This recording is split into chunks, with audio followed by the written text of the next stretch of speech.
Good day everyone. So nagbabalik tayo for a new lecture, no? And today we're going to be discussing the Philippine criminal justice system, no? Sakto.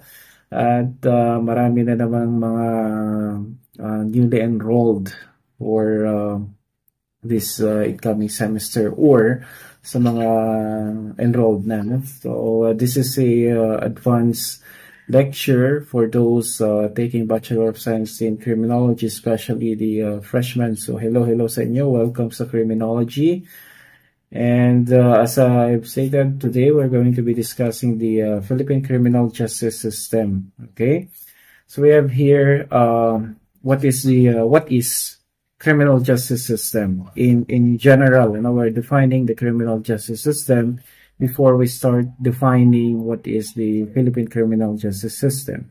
Now, so the criminal justice system, as we know, are the sum total of instrumentation which a society uses in the prevention and control of crimes. Now, so basically, just to have an overview on what is the criminal justice system, no, ito yung ginagamit kumbaga ng isang bansa to control, no, to control crimes, no, to prevent crimes, and included na kasi dito yung mga system nila on how they punish crimes and so on. So those are way of controlling, how do they deal with crimes. So yun yung tinatawag nating criminal justice system. Syempre, nakapaloob na rin doon kung paano mabigyan ng hustisya, no, yung victims of crime, paano ma-punish yung isang offender pag siya ay nag-violate ng ating batas, no, together with all the procedures that are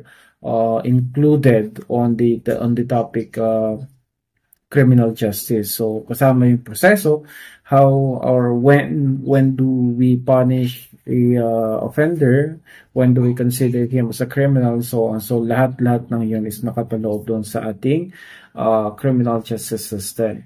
In our country, we have the so-called 5 pillars of the criminal justice system. When we say pillars, ito yung mga different agencies that are within the or that are working together in order to provide justice, no, to the victim, and as well as to the community and to the offender. So we have those pillars na tinatawag. In other countries, they have 3 pillars, no? Some have 4. Our country have 5 pillars, no?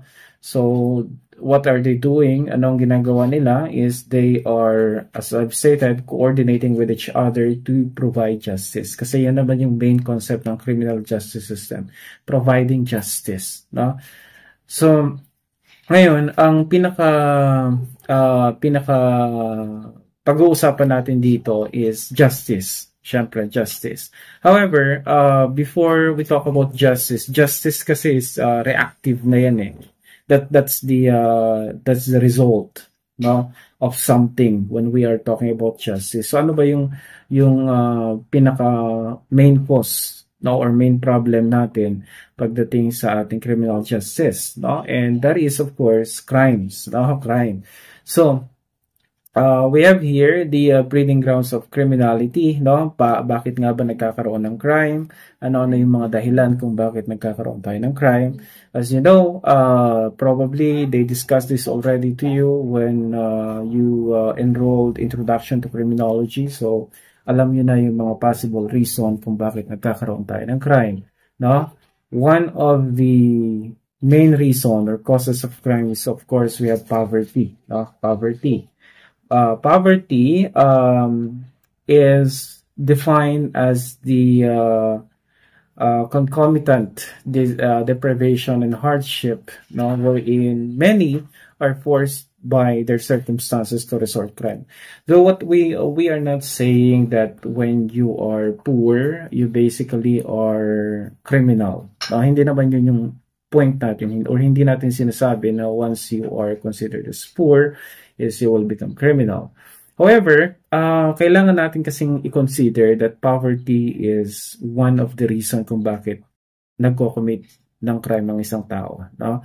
So, paano siya nagiging reason? Well, we have basic needs, no? May pangangailangan tayo, like we need to eat, we need food, we need shelter, we need clothing, and so on. So these are basic needs, no? At hindi naman siya pwedeng sabing I'm poor, hindi mahirap ako, hindi na ako kakain, or mahirap ako, hindi na ako titira sa kahit saan, or hindi na ako magkakabahay, or hindi na ako maghahangad ng bahay, or dahil mahirap ako is hindi na ako magsusuot ng damit. So it is indispensable because it's considered as basic needs. So people will make way to of course to provide for their needs, no?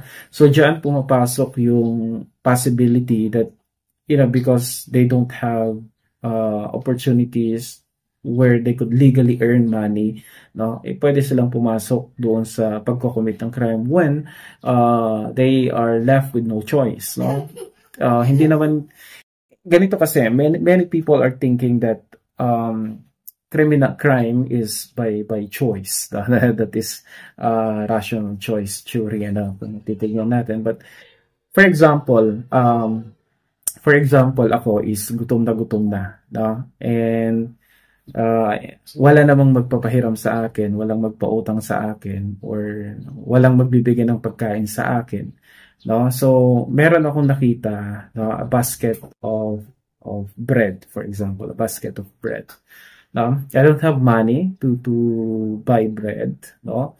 And if I would ask nicely, definitely hindi naman siya magbibigay, no? Siguro yun yung ano natin, scenario natin. Hindi naman niya ako bibigyan pag humingi ako sa kanya ng maayos, no? So dito na papasok yung circumstances na kung saan is my only option is either I would maintain my morality, no? Will be true to my morality, hindi ako mag-commit ng crime. Pero, ang kapalit naman nito is I could die from starvation. Okay? Kung we do it the legal way, let's say, we find a work, maghanap tayo ng trabaho, no? Para kumbaga is meron tayong kitain, pera para may pambayad tayong, may pambili tayo ng tinapay. I think that solution is no longer appropriate for that circumstances kasi andun na yung circumstances, gutom ka na, no? So ano pang choice mo? Either mamatay ka sa gutom or you commit crime, no? In our history, actually, committing crime is a way of survival. It's survival. So if you do not commit crime, no, history ito, definitely how would you able to survive, no? Kasi dati they're fighting with each other for their resources, they're fighting with each other for territory, they're fighting for each other, they're fighting with each other for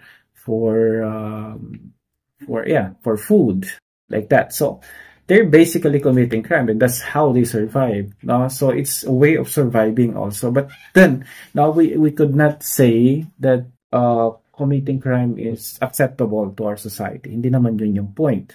Okay? Pero, pwede nating sabihin that in some circumstances kasi, some people are being left with no option. That's why they're committing crime. Okay, we have also ignorance, no? Ignorance, lack of knowledge, and understanding about many laws, no? Some people commit crime because they don't know the law, no? Or because they're not aware that there is a prohibition, no? Simple as that, no? May mga tao na nakaka-violate kasi hindi nila alam na bawal pala yun, no? Ignorance. Okay? We have also injustices or abuses, no? Crime, result to crime. When you're abused, you take revenge. When you are a victim of injustice, you take revenge, and you're also committing a crime, no? Ito yung common reason kung bakit meron tayong mga rebels, no? Meron tayong mga vigilantes and so on, dahil either nabiktima sila, hindi sila nakakuha ng hustisya sa ating criminal justice system, no? So they're putting the laws on their own hands. So that can be a reason also why people commit crime. No? We have also soft states. No? This pertains to a system of government characterized by non-enforcement of several laws. No? We had observed that in the past, no, and I don't know if we could say that until now we can still observe these things, no. Especially on the issue on drugs, no. Pwede nating sabihin that dahil walang namamatay ngayon or walang itinutumba ngayon ng mga drug addict is wala ng drug addict, no? But we know for a fact that no, they are there. Na kumbaga, nandyan sila. No, ang problema nga lang, hindi sila hinuhuli or hindi sila nahuhuli. So, if this is the situation or this is the scenario, no, ang mga tao may tendency yan na mag-commit ng crime. Bakit? Kasi nakikita nila na hindi naman hinuhuli yung mga nagko-commit ng crime. So that is a characteristic of a soft state, no? Kung nagiging lenient yung ating gobyerno o yung ating batas, no? Yung ating mga enforcers, no? Kung nagiging lenient sila, hindi nila pinapatupad ang batas, mas maiengganyo yung mga iba na mag-commit ng crime. Kasi nga, nakikita nila na hindi naman hinuhuli yung mga, or hindi naman napaparusahan yung mga taong nagko-commit ng crime. Okay? We have also fear. No? People commit crime because of fear. Is that true? No? Yes, definitely. No? However, for example, self-defense is a crime. No? Though justified, but still a crime. Kasi in self-defense, you're defending yourself. You killed your aggressor and so on. But we can still consider that as a crime, although it's just justified. Pero crime pa rin yun. O bakit niya pinatay yung taong umaatake sa kanya? Siyempre, out of fear. Takot siya. Takot siya na baka siya ang mapatay. No? Or hindi kaya is, for example, merong ibinulgar or merong alam yung isang tao na sekreto na ikakasira mo. No? So, ang tendency nito, uunahan mo na to the point that either ipapatay mo siya, no? Dahil ayaw mong mabunyag yung sekreto mo. And the driving factor for that matter is, of course, the fear. No? Yung takot niya. Okay? And we have also lost family values. No? When our family values are lost, no? Kumbaga wala na yung tightness on how we relate to each other. No? Medyo nagiging prone na rin tayo to aggression. No? So, marami nga tayong instances, no, na kung saan is some studies, though I'm not saying that they could be used to generalize, but there is some studies that proves that those who were raised in a broken family are more likely to engage into aggressive behavior or criminal behavior and so on. So, yan nga is a we could say that that is caused by lost family values. Dahil wala na yung, kumbaga, gumagabay sa kanila or walang naggagabay sa kanila, yung kanilang behavior is medyo affected na rin. Okay? So, those are the common, ano? Yan yung pinaka-common na causes of crime or the so-called the breeding ground of crime. We have also here the other basic causes of crime as presented by Sir Cirilio Trajo, a very respected criminologist, a very respected person in the field of criminology here in the Philippines. No? So according to him, we have hatred as one of the reasons kung bakit nagkakaroon ng crime. Well, justified. No? I mean, hatred. Yeah, we hate each other. We hurt each other. We violate the rights of each other because of hatred. Passion. No? It could be a passion. No? By passion. No?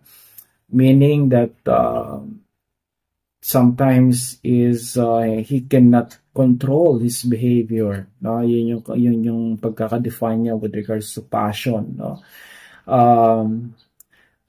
May mga tao talaga that have this uncontrollable desire, no, sometimes to commit crime, so they can be considered as under passion.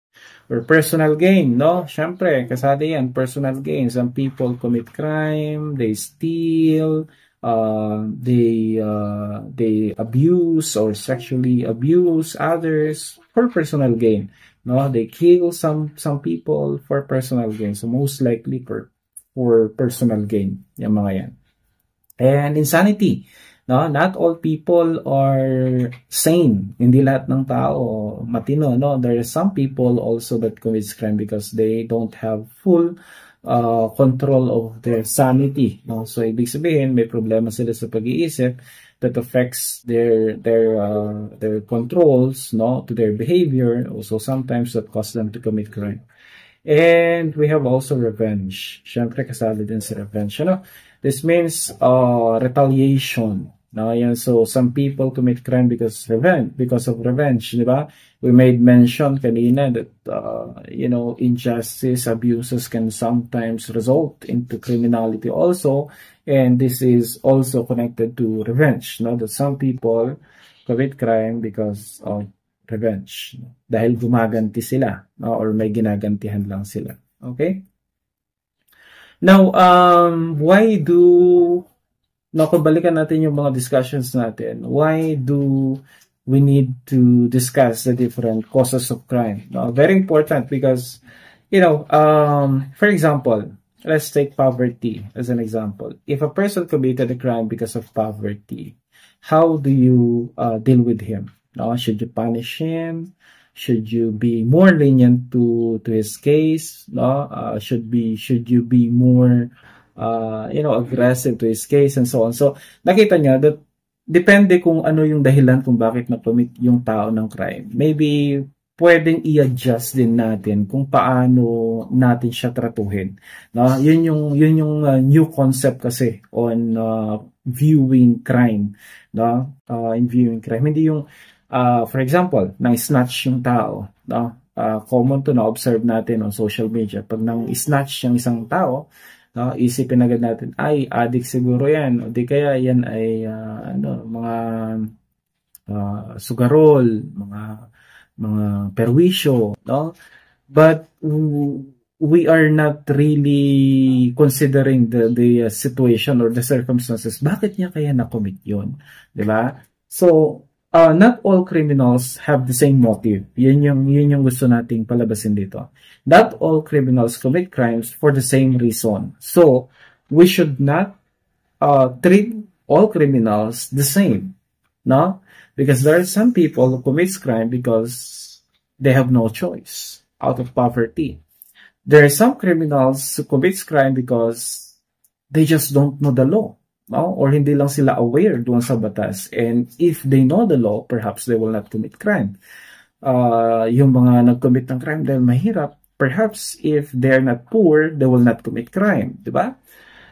There are people who commit crime because they have experienced injustice or abuses. So perhaps if hindi nila naranasan, hindi sila inabuso, hindi rin sila magko-commit ng crime. So, that's the significance, no? Yun yung dahilan kung bakit kailangan natin or bakit natin dinidiscuss yung causes of crime under criminal justice system. Kasi when we are giving justice, no, yung justice dapat is naaayon doon sa circumstances ng criminal. Remember that we are no longer under the classical school of thought, no, in viewing crime. Hindi na yung classical na, pag nag-commit ng crime, punishment. Diba? So, we are more on treatment. No? Kung may nag-commit ng crime, tanong natin, bakit? Bakit kaya? Anong pwede natin gawin? So, yun na yung existing ngayon na school of thought. No? The positivist, nandun na tayo sa positivist school of thought. So, dapat maging positivist din yung ating mindset. No? When somebody is committing a crime, maybe we can help. Maybe we could avoid further criminalization if we could just, identify the root, no? Malaman natin kung ano yung dahilan, and we could be able to provide solution for it. Okay? Now, what is the purpose of the criminal justice system? As we have stated kanina, to process, no, those who have been accused of criminal activities. No?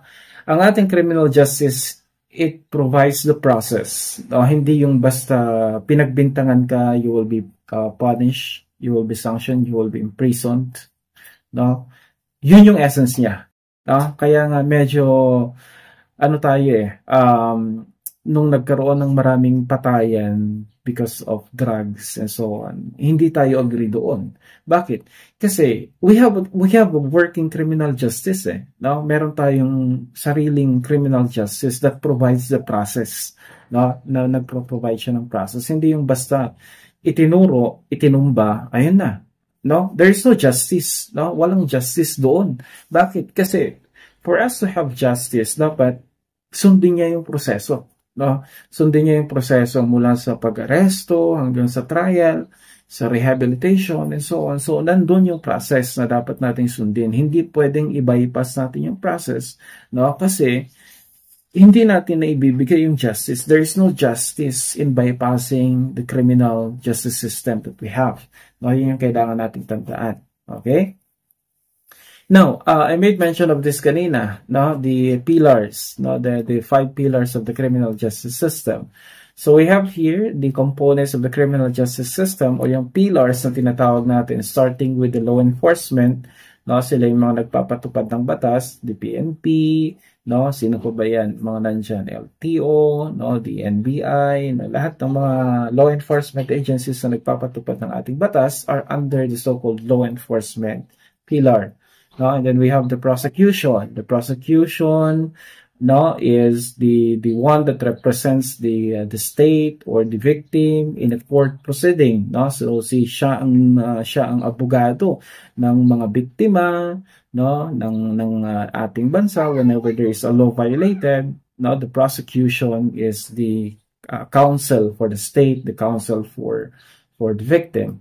And then we have the court, no? Yung court naman na tinatawag natin, doon yung tinatawag, doon nangyayari yung determination of guilt, no? Na kung saan, you will be presenting your evidences, no? Magpapakitaan kayo ng evidence, the victim and the accused, no? And then si court will measure, no? Kung sino ang mas may mabigat na ebidensya, no? At siya yung papanigan niya. No? Remember that the court is impartial. No? It's very impartial. So he is not looking at the emotion of people. No, it's not looking at the emotion of the victim or the accused or whatsoever. So whoever can provide the best evidence there during the court, or whoever will argue the best case doon sa court, siya yung papanigan niya. No? So yun yung ating korte. Padamihan tayo ng evidence, hindi yung drama o hindi yung padramahan ng nangyari. So the court will not decide based on drama or whatsoever, but rather based on the merit of the case, or based on the merit of the evidences being presented. And the correction pillar, composed of the Bureau of Jail, and we have the Bureau of Correction, no? So that they're all under the correction pillar. Ano naman po ang ginagawa nila? No? So they provide rehabilitation program. Remember, rehabilitation program, no? When we talk about the correction, ang binibigay po nila is rehabilitation program, no? It's not punishment anymore, kasi as I've stated, we are already on the modern view, no? Wherein positivist na tayo, we view criminals as sick individual and therefore they need treatment. So, ang ginagawa ng correction is they correct the behavior through rehabilitation and reformation programs. Okay? And then we have the informal pillar, which is the community. Now, the community, why is it informal? It is because it's not actually part of the process. However, it is an essential component of the criminal justice system, because everything that happens, or happening in the community, or everything that happens on the other pillar, 4 pillar of the criminal justice system, the community is involved. Like for example, the law enforcement, saan siya nanghuli ng criminal, or saan nakocommit yung crime, nandun sa community. The prosecution also is working for the community. The court, if the court decides that the accused is not guilty, he will release the person or the accused back to the community. The correction and community must work together in order to provide a better rehabilitation program. So the success really of the components of the criminal justice system is highly connected to the community. Okay? So, yun, no? So just like that, we already have provided you the overview of the criminal justice system. Kasi yun naman talaga yung very concept ng ating criminal justice system. We need to discuss what is the justice system, the justice process, what is it for, and we need to discuss the different law enforcement, the different pillar of the criminal justice system. Okay, so I hope I was able to impart to you my knowledge about the subject Philippine criminal justice system, and I wish you luck on your journey taking Bachelor of Science in Criminology. No, if you want more lecture like this, no, we will be uploading, no, magsisipag na ulit tayo. Okay? So, subscribe kayo para nakaabang kayo sa mga upload natin. That's it for today, guys. Thank you for listening. Bye-bye.